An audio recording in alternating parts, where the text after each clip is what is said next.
Baik, Assalamualaikum warahmatullahi wabarakatuh. Perkenalkan, nama saya Usatun Hasana. Saya dari kelompok 1. Di sini saya akan menjelaskan mengenai definisi dari pembelajaran dengan pendekatan kontekstual. Pembelajaran dengan pendekatan kontekstual yaitu suatu pendekatan dalam pendidikan yang menekankan pentingnya mengaitkan pembelajaran dengan konteks kehidupan nyata siswa.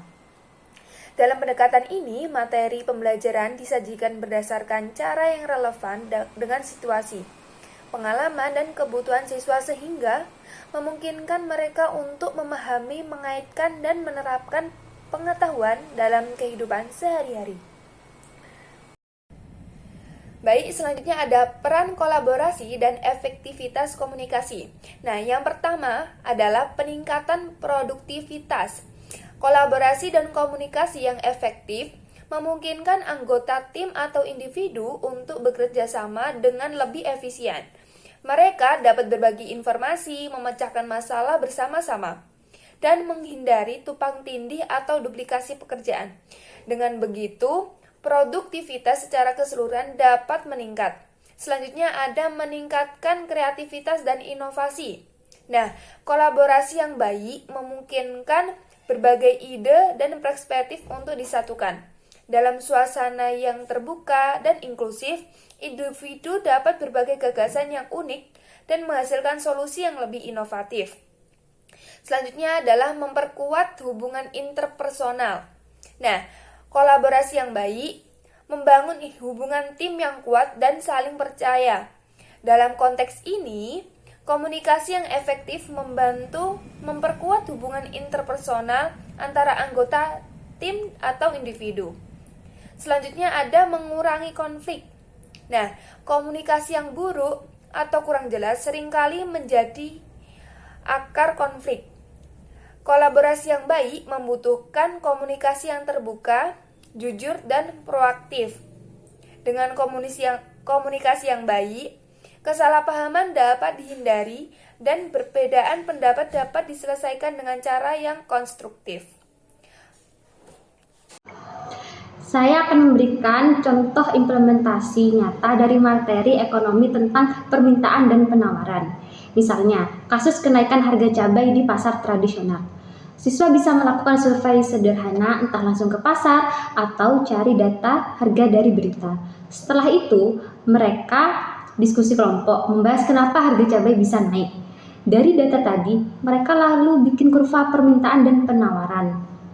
Nah, di tahap refleksi, siswa menyimpulkan bahwa teori ekonomi benar-benar terjadi di kehidupan sehari-hari. Seperti kalau pasokan sedikit tapi permintaan tetap tinggi, otomatis harga naik.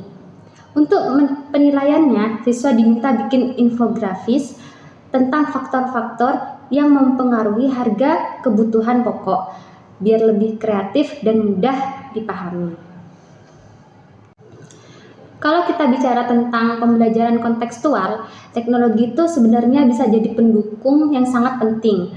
Pertama, lewat internet. Siswa bisa dengan mudah mencari informasi terbaru, misalnya harga kebutuhan pokok atau berita tentang lingkungan. Jadi, mereka nggak hanya terpaku pada buku teks saja, tapi langsung lihat realitas yang sedang terjadi. Lalu kedua, teknologi menyediakan media interaktif, misalnya dengan video, animasi, atau simulasi. Siswa bisa lebih mudah memahami konsep yang rumit, misalnya simulasi tentang hukum. Permintaan dan penawaran bisa divisualkan dengan grafik yang bergerak. Lalu yang ketiga, ada juga kolaborasi online. Siswa bisa diskusi lewat forum, seperti Google Classroom atau bahkan grup WhatsApp. Jadi kerja kelompok nggak terbatas di kelas saja, tapi bisa dilakukan kapan saja. Keempat, teknologi memudahkan siswa membuat produk belajar yang kreatif. Misalnya, mereka diminta membuat infografis, video pendek, atau presentasi digital untuk menyampaikan hasil belajarnya. Dan yang terakhir, teknologi juga bisa dipakai untuk pengolahan data.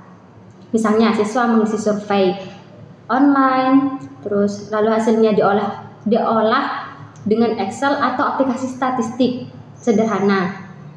Dengan begitu, pembelajaran jadi lebih nyata, relevan, dan mendekatkan teori dengan praktik. Terima kasih. Oke, saya akan menjelaskan tentang prinsip utama pembelajaran konseptual. Yang pertama ada keterkaitan dengan pengalaman nyata. Dengan begini, pengetahuan yang diperoleh akan terasa lebih relevan dan mudah dipahami karena dekat dengan pengalaman mereka sendiri. Selanjutnya ada belajar aktif dan partisipatif. Dengan ini, siswa tidak hanya mendengarkan penjelasan dari guru, tetapi juga ikut terlibat langsung dalam proses belajar. Selanjutnya ada kolaborasi dalam kelompok. Kolaborasi ini akan melatih kemampuan sosial siswa sekaligus memperkaya pemahamannya. Selanjutnya ada refleksi terhadap hasil belajar. Refleksi ini akan membantu mereka menyadari manfaat pengetahuan serta bagaimana menerapkannya dalam kehidupan nyata. Dan yang terakhir adalah penilaian autentik atau berdasarkan kinerja nyata. Cara ini akan memberikan gambaran kepada siswa yang lebih utuh tentang kemampuan siswa. Penerapan pembelajaran berbasis proyek dengan pendekatan kontekstual. Model project-based learning atau pembelajaran berbasis proyek dengan pendekatan kontekstual sangat baik digunakan untuk diterapkan dalam proses pembelajaran karena dapat membantu guru lebih baik dalam mendidik siswa. Karena pendekatan kontekstual mengaitkan antara materi dengan kehidupan realitas.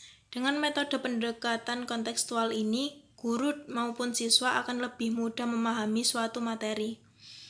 Dengan model pembelajaran based learning atau model pembelajaran berbasis proyek menjadi salah satu pilihan untuk mempermudah pemahaman terhadap suatu materi pembelajaran yang sedang dibahas, karena pembelajaran proyek secara langsung bukan hanya abstrak, sehingga apabila menemukan masalah dalam pembelajaran, peserta didik mampu menganalisis masalah tersebut serta memberikan tanggapan kritis terhadap masalah dan menemukan solusi serta memudahkan pendidik dalam memberikan pengalaman belajar kepada peserta didik.